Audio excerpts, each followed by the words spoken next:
பருவமே இனிமையான பருவம்னு பேசுவாங்க. கண்டிப்பா ரொம்ப தேங்க்ஸ். அந்த பருவத்தை பார்த்து பொறாமப்படுற ஆளுங்களும் நாங்களும் இருந்தாங்க.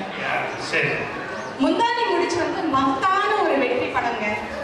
அதுல நம்ம டைரக்டர் வந்து முதல் காட்சி எடுத்துப்பாரு.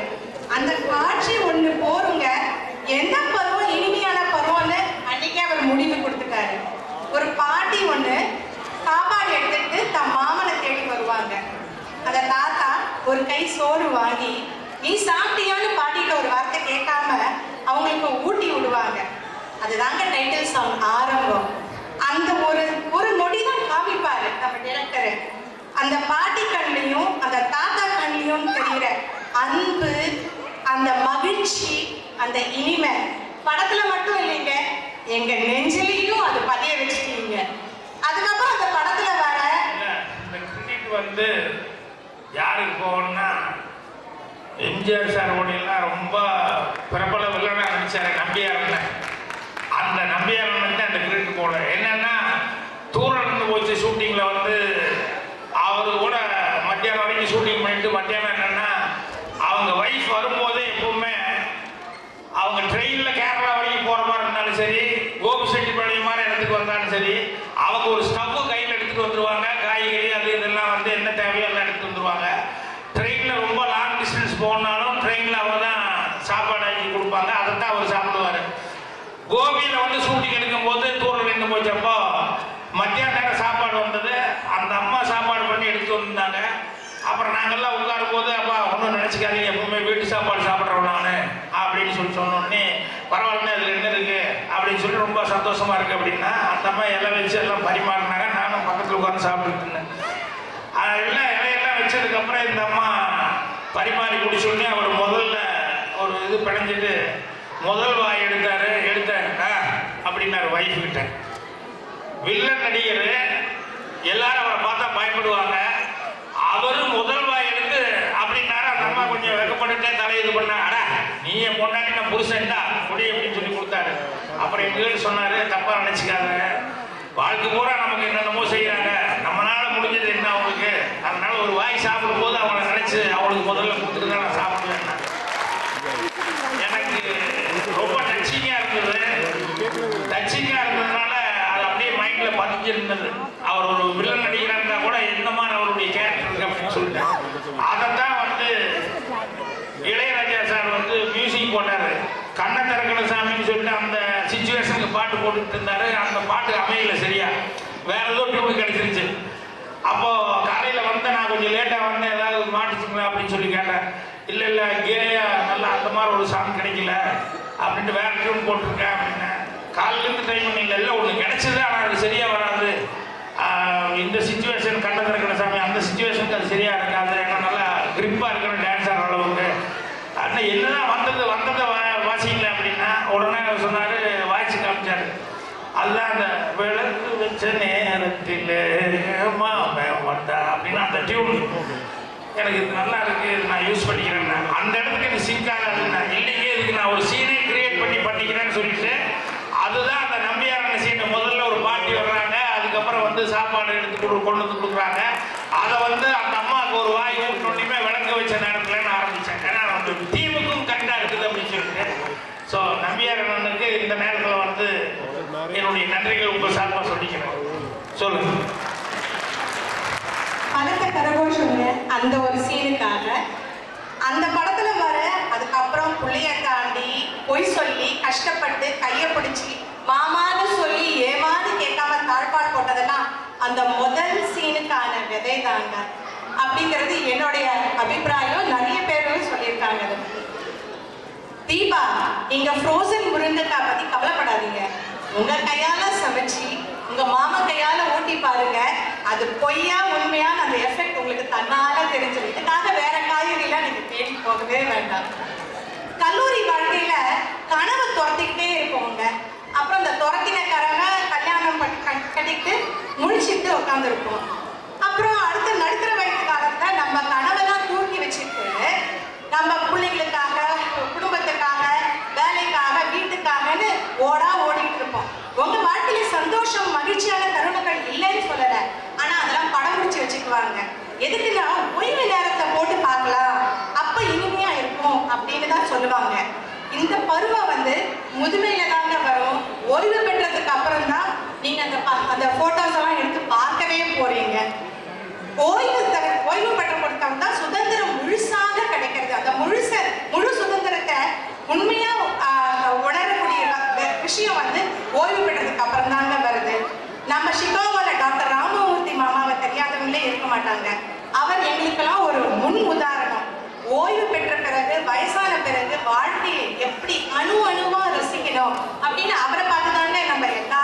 புரிஞ்சுக்கணும். சென்னையில கச்சேரி சீசன் அப்படின்னா 2 மாசத்துக்கு முன்னாடி போய் உட்காந்துடுறாரு. எங்க நம்மளால யாரால ஒருத்தரால 2 வாரத்துக்கு மேல சென்னையில போய் உட்காந்துக்கிறதுக்கு வெக்கேஷன் கிடைக்குதா? நமக்கு முழு சுதந்திரம் கிடைக்கிறதுக்கு ஓய்வும் இருக்கணும், மனசும் இருக்கணும், அதுக்கான பருவமும் இருக்கணும். அந்த பருவம் முதிய பருவம் தாங்க. கல்லூரி வாழ்க்கையில ரொம்ப இனிமையான விஷயம் அப்படின்னு பேசிட்டாங்க. என்னோட பையனோட காலேஜுக்கு நாங்கள் அட்மிஷனுக்கு போயிருந்த போது ஒரு வாசகம் பார்த்தேன். அதை உங்களுக்கு தமிழ்ல மொழிபெயர்க்கிறேன். நல்ல மதிப்பெண்கள், நல்ல உறக்கம், கேளிக்கை கொண்டாட்டம், இதில் 2ஐ தேர்வு செய், கல்லூரி வாழ்க்கைக்கு உன்னை வரவேற்கிறேன். இதுதாங்க அந்த வாசகம். இதுல தெரிஞ்சு போச்சு பள்ளி கல்லூரி வாசல்ல எவ்வளவு கஷ்டப்பட்டு பசங்க படிக்கிறாங்க அப்படின்னு. முடிவா எனக்கு பிடிச்ச மாஸ்டர் ஊர்வேயோட மேற்கோள் ஒன்று காட்டி சொல்றேங்க. இந்த தருணத்தில் வாழ், அதுவே வரப்பிரசாதம். நேற்றைய சுமையும் இல்லாமல், நாளைய கனவும் இல்லாமல், எந்த கவலையுமே இல்லாமல் இந்த நாள் நல்ல நாள்ல வளர்ந்து அகமகிழ முதியோர் பருவம் தாங்க. அதுதாங்க இனிமையான பருவமும் கூட. நன்றி. அடுத்தது வந்து யூத் சார்பா பேச வர்றாங்க. அவங்க ஸ்டூடெண்ட் அபிநயா ராமகிருஷ்ணன். பள்ளி கல்லூரி அந்த பருவம் தான் கரெக்டான பருவம், இனிய பருவங்கிறது அதுதான் அப்படின்னு சொல்லிட்டு இப்போ பேசினாங்களே, அவங்க நம்ம தான் இனிமையான பருவம் இல்லைன்னு சொன்னாங்க. ஆனா அவங்க தான் மெடிகேஷன் எடுக்கணும், அவங்க தான் இப்போ தூக்கம் போகணும், அவங்க தான் இப்போ நிறைய பண்ணணும். இப்போ வேற புதுசா ஒரு ஆட் வந்திருக்குது, பவர் ஸ்ட்ரிப்னு சொல்லிட்டு. சைட்ல அதை அலர்ட் பண்ணனா அது உடனே ஆம்புலன்ஸ் வந்துடும். அவங்க தான் அதை போட்டுட்டு உட்காந்துட்டு இருக்கணும். நான் இங்க ஒன்றும் போட்டுட்டு இல்லாம அவங்க எல்லாம் கஷ்டப்பட்டு வேற பேபி செட் வேற பண்ணணும். அவங்க பேத்திக்கு அவங்க பேபி செட் பண்ணணும், நாம பேபி செட் பண்ணணுமா? அதுக்கப்புறம் இவங்க சொன்னாங்களே அது ஐ கனெக்ஷன், அது பார்த்தாலே அப்படியே காதெல்லாம் போயிடும். அதான் ஹனிமூன் ஸ்டேஜ்ல வரும். ஆனா அது இப்படி ஆகும், அது ஒரு முறைச்சா அவ்வளவுதான், ஃபுல்லா போயிடுச்சு. இப்போ நான் இருக்கேன், வேலைக்கு எனக்கு சோறு வருது. ஆனா இவங்க எல்லாரும் இருக்காங்களே, வேலைக்கு போனாதான் சோறு வரும். இவங்க கிட்ட எல்லார்கிட்டயும் கேளுங்க, என்ன ஸ்வீட் மோமெண்ட், என்ன ஸ்வீட் மெமரி, என்ன புடிச்சிருக்கு? எப்பவுமே குட்டியா இருக்கும் போது இது பண்ண அது பண்ணதான் ஞாபகம் வரும். நான் பாட்டி தாத்தாவா இருக்கும் போது நான் இது விருந்தேன், நான் இது மெடிகேஷன் எடுத்தேன்னா ஞாபகம் வரும். நான் இது அப்போ நான் ஹனிமூன் போகும்போது நான் கூட்டத்தோட இருக்கும் போது நான் அருந்துட்டு இருக்கேன்னு ஞாபகம் வரும். இது குட்டியா இருக்கும் போது தான் ஞாபகம் வரும். குட்டியா இருக்கும் போது தான் ஃப்ரெண்ட்ஷிப் எல்லாம் வரும். இது ஃப்ரெண்ட்ஸ் எல்லாம் தான் நமக்கு யார் எங்க இருக்காங்க, இப்படி இருக்கணும், இது ஃப்ரெண்ட்ஸோட கனெக்ஷன்ஸ் தான் நம்ம என்ன இருக்கோம். பெரியவங்க ஆனானா என்னோட பொண்டாட்டிக்கு இவன் பிடிக்கல, அவன் பிடிக்கல, இந்த ஃப்ரெண்டு பிடிக்கலன்னு சொல்லி உடனே மாட்டிட்டு இருக்காங்க. அதனால பள்ளி கல்லூரி இனிமையான பருவம்.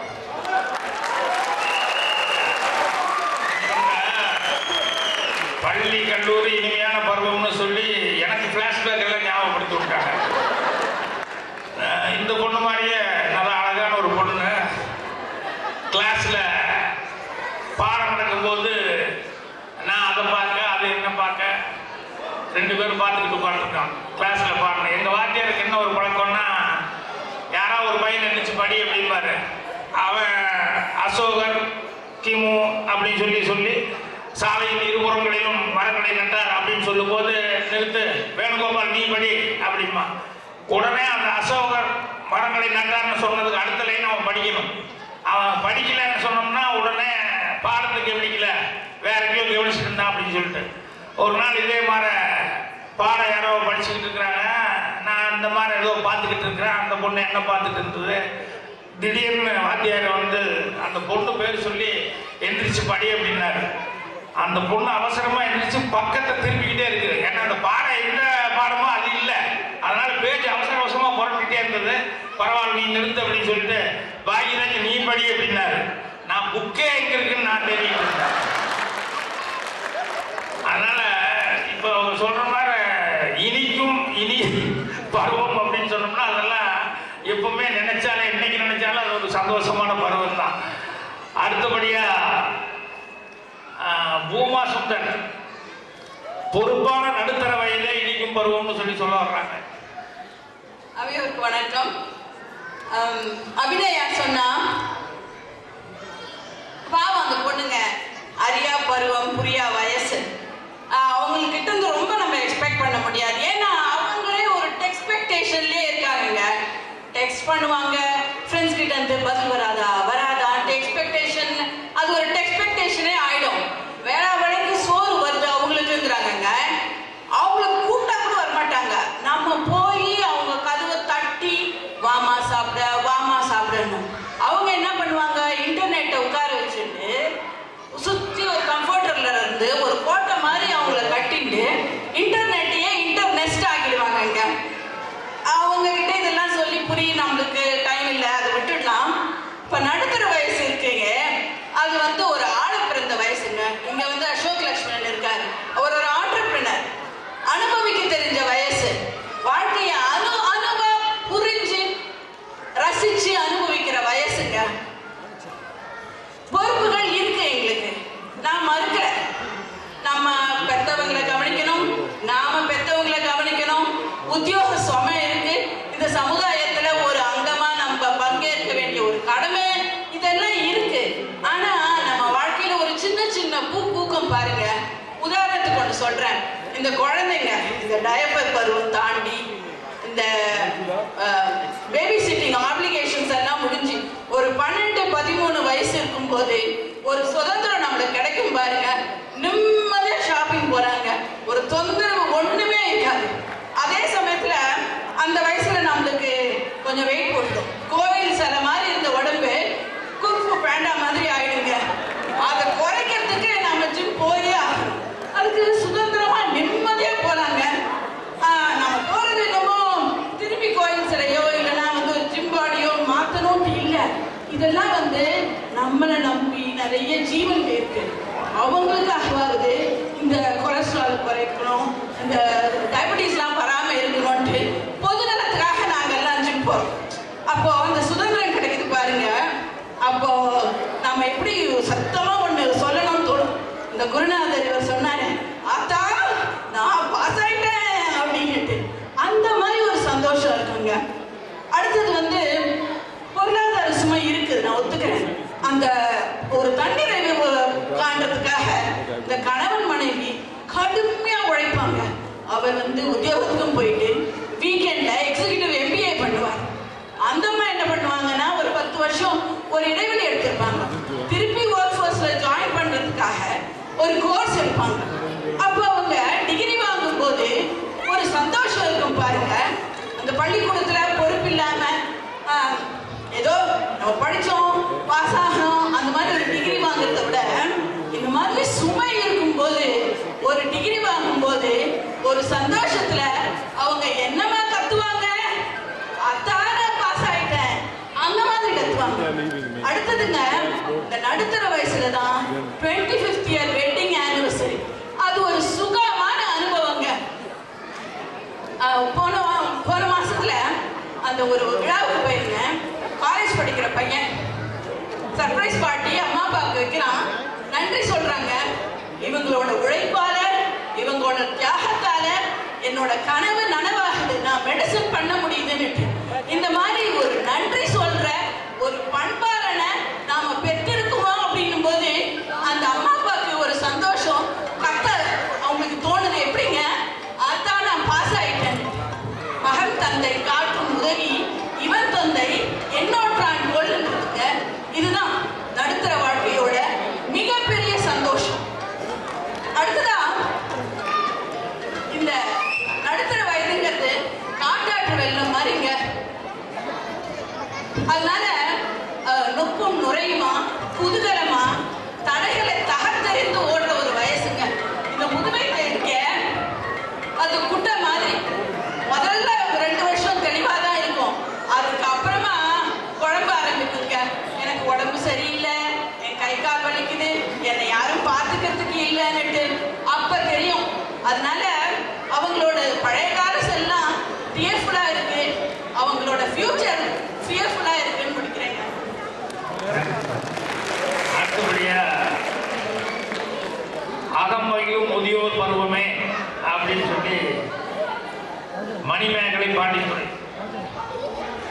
எல்லாருக்கும் வணக்கம். நான் முதல்ல ஒரு கேள்வி கேட்குறேன். 100ல ஒரு எக்ஸாம்பிளுக்கு 100ல எத்தனை பேர் இந்த முதியோர் பருவம் வரைக்கும் ஒரு 50 பேர் 40 பேர் இந்த மாதிரி பருவத்துல பள்ளி கல்லூரி புதுமண வாழ்வு இந்த நடுத்தர வயது இதுல எவ்வளவு ஸ்ட்ரெஸ்ஸுங்க. ஸ்ட்ரெஸ்ஸுங்கிற விஷயத்த நான் ஸ்ட்ரெஸ் பண்ணி சொல்ல விரும்புறேன். பள்ளி கல்லூரியே இதுல இந்த பிள்ளைங்க புஸ்தகம் தூக்கிட்டு போற அந்த சுமைய பார்க்கறதுக்கு எவ்வளவு கஷ்டமா இருக்கும். புஸ்தக மூட்டையை மட்டும் சொல்லல, அவங்க படிக்கிறது எவ்வளவு ஸ்ட்ரெஸ்ஃபுல். அவங்களுக்கு அந்த எண்ணம் ஓடிட்டே இருக்கும், ஐயோ நமக்கு நல்ல வேலை கிடைக்கணும், அதுக்காக வேண்டி மாங்கு படிப்பாங்க. அடுத்தது புதுமண வாழ்வு. இவங்க சொன்னாங்க குறைஞ்ச பொறுப்பு. அவங்களே ஒத்துட்டாங்க பொறுப்புங்கிறதே கிடையாது. பொறுப்பு இல்லாத வாழ்க்கை என்னங்க வாழ்க்கை. இன்னொரு விஷயம் சொன்னாங்க, உனக்கு நீ எனக்கு நான். இதெல்லாம் வந்துட்டு எத்தனை காலத்துக்கு? ஆசை 60 நாள், மோகம் 30 நாள், அவ்வளவுதாங்க. அதுக்கப்புறம் ஆரம்பிச்சிடும். 90 நாளைக்கு அப்புறமா எல்லாம் ஆரம்பிச்சிடும். இந்த நடுத்தர வயது, நானும் நடுத்தர வயதுக்கு இருக்கிறதுனால இந்த ஸ்ட்ரெஸ்ஸுங்கிற விஷயத்த நான் மறுபடியும் ஸ்ட்ரெஸ் பண்ணி சொல்ல விரும்புறேன். குழந்தைங்க அவங்களுக்காக பொருள் ஈட்டணும் அப்படின்னுட்டு காசு பணம் துட்டு மணின்னுட்டு பணத்தை பின்னாடி தான் நம்ம ஓடிட்டு இருக்கோம். இதுல வந்துட்டு நம்மளுக்கு எங்க இருந்துங்க சந்தோஷம் கிடைக்க போகுது? இதெல்லாம் தாண்டி இந்த ஸ்ட்ரெஸ் இல்லாத வாழ்வு ஏதோ நம்மளோட பசங்க பேர பசங்க எல்லாரும் நம்மளை பார்த்துட்டு நம்ம அவங்கள பார்த்துட்டு அதுல கிடைக்கிற இன்பம் எதுக்காச்சும் ஈடாகுமா? அதோட முதியோர் பருவம் அதுதான் உங்களுக்கு பிடிச்சிருக்குங்க. இந்த முதியோர் பருவத்தில் வந்து சில முதியோர்கள் இருக்கிறாங்க வேற மாதிரி. ஒரு ஆள் ரொம்ப வயசான ஒருத்தர், அவருக்கு வந்து திடீர்னு வந்து பார்த்தா நமிதா மாதிரி ஒன்று செட் ஆகிடுச்சு. உடனே எல்லாரும் என்னையா உன் வயசு எப்படியா நீ நமிதா மாதிரி ஒரு ஆளை செட்டப் பண்ண, உன்னையில் ஒரு சின்ன பொய் சொன்னேன் அப்படின்னா. என்ன பொய் அப்படின்னா, எனக்கு 89 தான் ஆச்சு வயசு, நான் சும்மாவாது 99ன்னு சொன்னேன். சரி ஒரு வருஷத்தில் மண்டை போட்டுற போகிறான்னு சொல்லிட்டு அது ஓகே ஆயிடுச்சு அப்படிங்கிற மாதிரி செட்டப் ஆயிடுச்சு அப்படின்னு. அதனால முதியோர் பருவத்திலையும் சில பேர் இளைஞர்களாக இருந்துட்டு இருக்காங்க. அடுத்தபடியா கணேசன் காமாட்சி பிள்ளை, புதுமண வாழ்வே.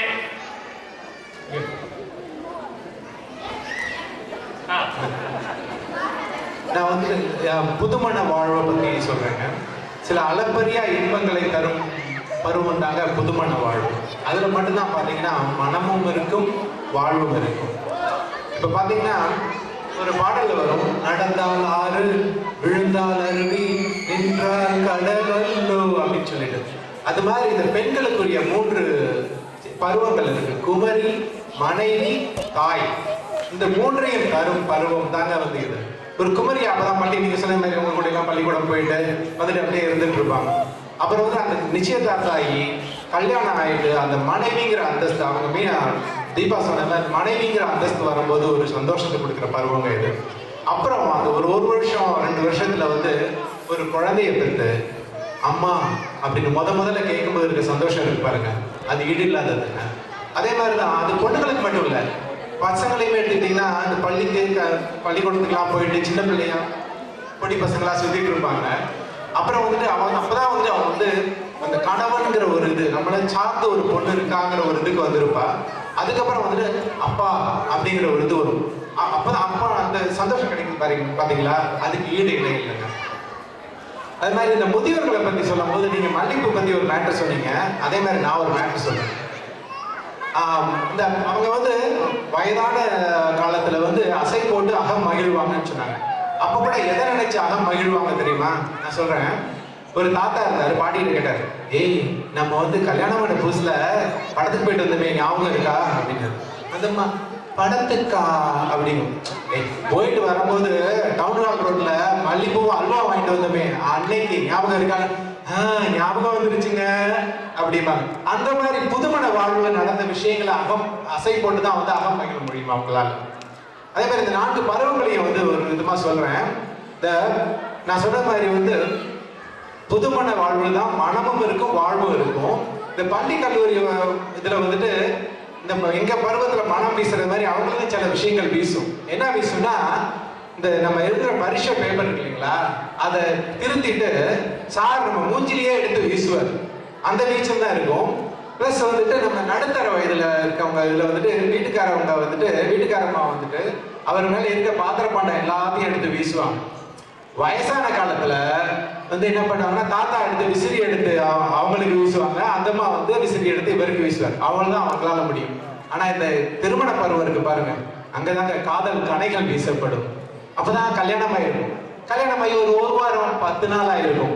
அந்த பொண்ணு என்ன பண்ணும், காலையில எழுந்திரிச்சு எனக்கும் சமைக்க தெரியுமே அப்படின்னு சொல்லிட்டு மாமியார் பின்னாடியே சமையல் கட்டுக்கு வந்துடும். அப்ப இவன் வருவான், எப்படிடா தள்ளிட்டு போலாம் பார்ட்டிய அப்படின்னு வருவான். வந்துட்டு என்ன பண்ணுவான், சரி சொல்லி அப்படியே பார்ப்பான். இந்த ஓரமா இருக்கு, நடுவில் அம்மா இருப்பாங்க, அவங்க யாரும் கண்ணு தெரிய மாட்டாங்க. அந்த பொண்ணு இங்க இருந்து இப்படி பார்க்கும், பார்த்துட்டு ஒரு 5 செகண்ட் இப்படி பார்த்துட்டே இருப்பாங்க. அதுக்கப்புறம் அவன் சிரிச்சுட்டு அப்படியே போயிடுவான். அந்த பொண்ணு சிரிச்சுட்டு அப்படியே வேலை பார்த்துட்டு இருக்கும். இந்த 5 செகண்ட்ல என்னதாங்க பேசினாங்க, அங்கதாங்க நடந்துச்சு ஒரு பயங்கரமான டேட்டா இன்ஃபர்மேஷன் எக்ஸ்சேஞ்சு. 5 செகண்ட்ல பல டெராபைட் இன்ஃபர்மேஷன் அப்படியே இங்கிட்ட அங்கிட்ட பறந்து நிறைய இன்ஃபர்மேஷன் பறந்து இருக்குங்க. இந்த உலகத்திலேயே ஃபாஸ்டான இன்டர்நெட் கனெக்ஷன் அங்கதான் இருக்கு. நிறைய இன்ஃபர்மேஷன் வந்து பாஸ் ஆகுதுங்க. அதே மாதிரி இந்த நடுத்தர வயதுக்காரங்க பார்த்தீங்கன்னா அவங்க வாழ்க்கை கொஞ்சம் கஷ்டங்க. என்னாச்சுன்னா வந்துட்டு சித்து அன்னைக்கு வந்துட்டு நம்ம சிற்றரசு என்னாச்சு, நீ பாதி நான் பாதி அப்படின்னு இருந்தாரு. சரி, நல்லா பாட்டு பாடி ஜாலியாக என்ஜாய் பண்றாருன்னு பார்த்தா, நீ பாதி பாத்திரத்தை கழுவு, நான் பாதி பாத்திரத்தை கழுவுறேன் அப்படின்னு பொண்டாட்டிட்டு பேசிட்டு இருக்காரு. அப்புறம் எனக்கு ஒரு விஷயம் நடந்துங்க, நான் சொல்றேன்.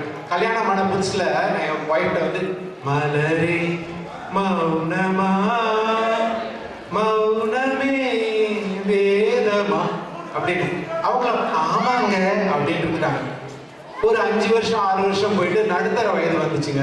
சொல்றாங்க, மலர்கள் பேசுமா பேசினால் தீருமா அப்படின்னாங்க. அன்னைக்கு தீர்ந்ததுங்க சந்தோஷம். இதுவரை அப்படிதான் போயிட்டு இருக்கு. ஓகே, நன்றிங்க. அதை பத்தி தான் நான் இந்த புதுமண வாழ்வு இனிமேல் சொல்லுவேன். ஓகே, அடுத்தபடியா வந்து ஒரு ஸ்டூடெண்ட் பிரகாஷ், ஸ்ரீவாஸ் பிரகாஷா? நீங்க என்ன ஸ்டூடெண்ட்டு, ஆனால் நீங்க நடுத்தர வயதை பற்றி பேச போறீங்களா? பொறுப்பான நடுத்தர வயதை பற்றி. சார், பிரச்சனை கொஞ்சம் அர்ஜென்ட் ஆகிட்டீங்க சொல்லுங்க சார். முதல்ல உங்களோட வீசா ரொம்ப பிடிச்சிருக்கு எனக்கு. சிங்கப்பூர் ரிப்ளேஸ்மெண்ட் நீங்கள் தான், சூர்யாவோட ரிப்ளேஸ்மெண்ட். உங்களுக்கு தெரியுதான் தெரியல, எனக்கு கல்யாணம் ஆளுங்க. நல்ல வேலை வேறங்க, தினம் பார்க்குறேங்க. அம்மா அவ்வளோ அப்பா படுத்துறாங்கன்ட்டு வேணாம் பார்க்க கல்யாணம். முதல்ல அவங்களுக்கு ரிப்போர்ட் கொடுத்துறேன், கொஞ்சம் சயின்டிஃபிக்காக போகலாம். நான் வந்து கல்யாணம் ஆள நான் சைக்காலஜி படிக்கிறேன் ஸ்கூலில், ஹை ஸ்கூலில். ரீசெண்டாக 2 டேர்ம் கற்றுக் கொடுப்பாங்க எனக்கு. ஒன்று வந்து பேஷனேட் லவ், ஒன்று கம்பேஷனேட் லவ். இப்போ அவங்க இருக்கிற ஸ்டேஜ் வந்து பேஷனேட் லவ். எப்படி சொல்கிறதுனா, காதல் மயக்கம். அந்த காதல் மயக்கம் கலைஞ்சோன்னே அந்த கம்பேஷனேட் லவ்வுக்கு வர முன்னாடி அந்த தடைகள்லாம் ஃபேஸ் பண்ணும்போது அவங்களுக்கு தெரியும் எந்த ஆப்பில் நீங்கள் மாட்டிடுவீங்க அப்படின்ட்டு. ஸோ அந்த கம்பேஷன் லவ்வுக்கு முன்னாடி அந்த தடைகள்லாம் வரும்போது உங்களுக்கு என்ன பிரச்சனை வரும் அப்படின்னு உங்களுக்கு தோணும், எனக்கு தெரியுது. நம்ம பாயிண்ட் வரேங்க. முதல்ல நடுத்தர வயதில் வந்து அந்த தடைகள்லாம் க்ராஸ் பண்ணிட்டாங்க அவங்க. ஸோ இப்போ வந்து வாழலாம், அவங்களோட எம்பையரை வந்து ரேஸ் பண்ணி அவங்க வந்து செட்டப் பண்ணி வாழலாம். எப்படின்னா, முதல்ல வந்து அவங்கள விட ஒரு ரெஸ்பான்சிபிலிட்டி, அவங்களுக்கு ஒரு பெரிய ரெஸ்பான்சிபிலிட்டி இருக்குது, அது அவங்களோட குடும்பம். அந்த அளவுக்கு ஒரு ரெஸ்பான்சிபிலிட்டி வரும்போது தான் அந்த லைஃப் லெசன்ஸ் நம்ம கற்றுக்குறோம் அப்படின்னு நான் நினைக்கிறேன்.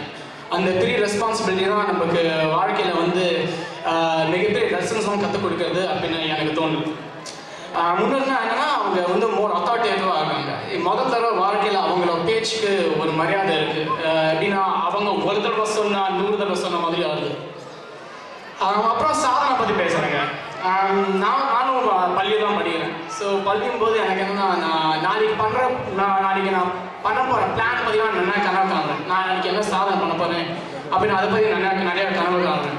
ஆனால் வந்து அந்த அந்த மிடில் ஏஜ் குரூப்பில் இருக்கும்போது தான் அந்த கனவெல்லாம் சாதிக்க முடியும். அப்போ தான் சாதனை படைக்க முடியும். ஒரு வீடு வாங்குறதோ, ஒரு கார் வாங்குறதோ, இல்லை ஒரு பையனை ஸ்கூலுக்கு அனுப்புறதோ, அது எல்லாமே இந்த வயசு தான் பண்ண முடியும். என்ன எடுத்துக்கோங்க எக்ஸாம்பிளாக நான் ஒரு தடை தாங்க உண்மையாக சொன்னால் கொஞ்சம் வளர்க்கறதுக்கு கஷ்டம் தான். ஆனால் அதுக்குன்னு நான் சொந்தமாக கேட்க வைப்பாங்க. நான் வளர்க்கறதுக்கு ஒரு கஷ்டம் தான் உண்மை. ஸோ என்னை வளர்த்து ஆளாக்கி படித்து என் அப்பா அம்மா காலேஜ் அனுப்ப போகிறாங்க. எனக்கு வந்து காலேஜ் பொறுத்து ஒரு பெருமையாக தான் இருக்கும். ஆனால் அவங்களுக்கு ஒரு தனி பெருமை. ஏன்னா அது அவங்களுக்கு ஒரு சாதனை இல்லை. நாளைக்கு நான் காலேஜ் போகிறேன், அது அவங்களுக்கு ஒரு சாதனை. அந்த தடையெல்லாம் கிராஸ் பண்ணி போகிறது தான் அவங்களுக்கு ஒரு சாதனை. தலைவர் நம்ம சூப்பர் ஸ்டாரே ஒரு பேட்டியில் சொல்லியிருக்காரு, நீ தடைகளை சாதிச்சா தானே நீ சாதனை படைய முடியும். ஸோ அந்த தடையெல்லாம் கிராஸ் பண்ணி என்னை காலேஜுக்கு அனுப்ப போகிறது அவங்களுக்கு ஒரு சாதனை தான்.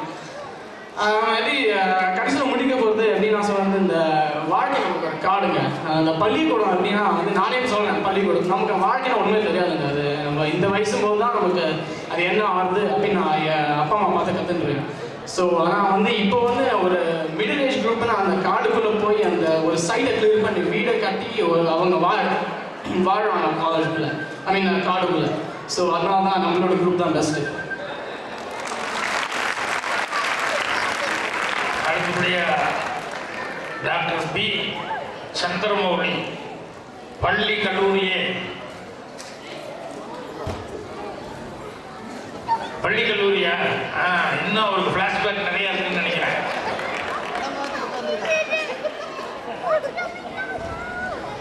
எனக்கு முன்னால் பேசுனது பாவம் இன்னும் அவர் நடத்துகிற வயசுக்கு வரல. அதனால் நான் வந்தா சமாளிப்பா அப்படின்னு வந்து பார்த்தான்னு தெரியும். ஏன்னா கல்யாணம் ஆகி 5 வருஷம் வரைக்கு சொன்னார். என்கிட்ட ஒய்ஃப் கொஞ்சம் பேசி ஒரு வாரம் ஆகிட்டு என்ன விஷயம் நடுவில் நிறுத்தினா அவளுக்கு பிடிக்காது, அதுக்காக திட்டுவேன். அதனால் அவர் வெயிட் பண்ணி பேச முடிச்ச பிறகு தான் நான் பேசுவேன். நம்ம மெயினாக சொல்ல போகிறது பேசணுங்க. எல்லாரும் பேசுனாங்க, அந்த குரூப்லேருந்து இந்த குரூப்லேருந்து நாங்கள் சந்தோஷமாக இருப்போம், சந்தோஷமாக இருப்போம். இந்த பகுதியை விட்டுருவோம். ஏன்னா இவங்க சந்தோஷமும் கொஞ்சம் நடக்கும். ஆனால் நான் கேட்க போகிறது முதியோர் பருவம் நடத்துகிற வயது. நான் ஒரே ஒரு கேள்வி கேட்குறேன். 40 வயசுக்கு மேலே இருக்கிறபடி இருக்கிற வேண்டியதாங்க. நீங்கள் எப்படி இருக்கவே அப்படியே இருக்கலாம். எதுக்குங்க இந்த வேலையெல்லாம்? என்ன இவங்கெல்லாம் இருக்கு அந்த மாதிரி இருந்தால் என்ன ஆகும்னு நினைக்கிறீங்க? Dye industry dye. நான் சொல்கிறது ஹேர் டை. அதாவது முதுமையை மறைக்கிறதுக்காக அடிக்கிற இந்த இளம் மை இருக்குங்களா, அது பாருங்க. அதாவது இதை மை அடித்து சமாளி. இதுவும் இல்லைன்னு வச்சுக்கோங்க, இந்த முடியும் இல்லைன்னு வச்சுக்கோங்க. அதில் கொத்தி அதில் பாத்தி நட்டு அதெல்லாம் என்ன பாறை வளத்தில் ஆண்கள் வளர்க்குற வேலையெல்லாம் நடக்கிற காரியம். இந்த பக்கம் எப்படின்னா பெண்கள் பக்கம் போகலாம். இவங்க என்னன்னா முதுமையான கூட பெண்மைகள்லாம் பதுமைக மாதிரி இருக்கணும்னு சொல்லிட்டு ஏதோ இந்த பிளாஸ்டிக் சர்ஜரின்னு சொல்கிறாங்க, ஒட்டுறுப்பு சிகிச்சை அதெல்லாம் செய்கிறாங்க. அது மடமையா இல்லை அவங்க உடம்புக்கு செய்கிற கொடுமையான்னு நீங்களும் அதனால தான் சொல்கிறது. எல்லாருமே அந்த வயசில் இருக்கிறவங்களும் சரி, முதியவர்களும் சரி, இருக்க வேண்டிய எந்த வயசுக்கு போகணும்னு நினைக்கிறேங்க அந்த வயசு தான் இனிமையான வயசு. வந்த உடனே பார்த்தீங்க, முதல்ல நம்ம பாக்கியராஜ் சார் என்ன 5 நிமிஷம் 10 நிமிஷம் எதை பற்றி பேசினார். அவருடைய இளம் வயதை பற்றி நினைச்சி ஆசைப்படுறதுன்னா வேற விஷயம். ஆனால் அந்த வயசுல இருக்கிற இன்பம் வேற எந்த எதுலையுமே கிடைக்காது. கட்டடிச்சுக்கு சினிமாவுக்கு போகிறது, காதல், இதெல்லாம் எந்த வயசுலையும் கிடைக்கும். நீங்கள் நினைச்சு வேணா பார்க்கலாம். ஆனால் நினைக்கிறதுக்கு முதல்ல ஞாபகம் இருக்குன்னு இப்படிதான். என்னை விட ஒரு 10 வயசு மூத்தவர் பார்த்து ரொம்ப நாள் ஆச்சு. ஒரு நாள் பார்க்கில் உட்காந்துருந்தாரு, சோகமாக அழுதுட்டு. எப்படி சார் என்ன ஆச்சு? நீங்கள் போன வருஷம் பார்த்து நல்லா தான் இருந்தீங்க. அவருக்கு 75 வயசு ஆச்சு. சொன்னார், இப்போ தான் ஒரு 2 மாதத்துக்கு முன்னால் என்னை விட 30 வயசு சின்ன கேர்ள் ஃப்ரெண்ட் ஒரு கல்யாணம் பண்ணுங்க.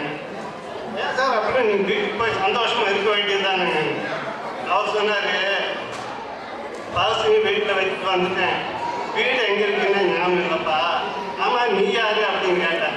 அந்த அளவுக்கு அவருக்கு இருக்குங்க பாருங்க ஞாபகம். அதனால சொல்கிறேன், அசை போடுறதுக்கே முதல்ல ஞாபகம். அதெல்லாம் இல்லாத முதுமை பருமை சரியா கடைசியாக சீக்கிரமாக சொல்லி முடிச்சிடறேன். அடுத்து இந்த இளம் பருவத்தில் பார்க்க போகிறாங்க. ஏன்னா அவங்க இருக்கிறத ஒரு ஒரு 2 வருஷம் 3 வருஷம் நீக்கி போனேன். குழந்தைங்க வந்து அவங்க நடுத்தர வயது பொறுப்பெல்லாம் வந்துருது அவங்களுக்கு. அதனால் சொன்னார், கல்யாணத்துக்கு அப்புறம் லவ் இருக்கணும்னு சொன்னாங்க.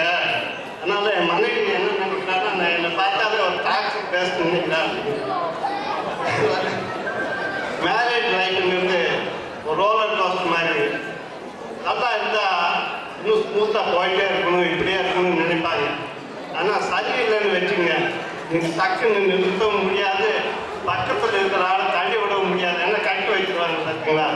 அதனால இருக்கிறதுலையே இன்பமாக வாழ்க்கை அனுபவிக்கிற பருவம் இளமை பருவம் தான் அப்படின்னு சொல்லி பார்த்தீங்கன்னா, இந்த அணி ரொம்ப ஏன் சொல்கிறோம் பார்த்தீங்களா, 6 பேர் இருக்காங்க. ஏன் நாங்கள் 5 பேர் பேசுறதுக்கு எடுக்கிறதுக்கு 6 பேர் வேணும். இப்போ அவங்க வாழ்க்கை எப்படி ரோலர் கோஸ்டராக இருந்து எந்த மாதிரி இருந்துச்சுன்னு அவங்க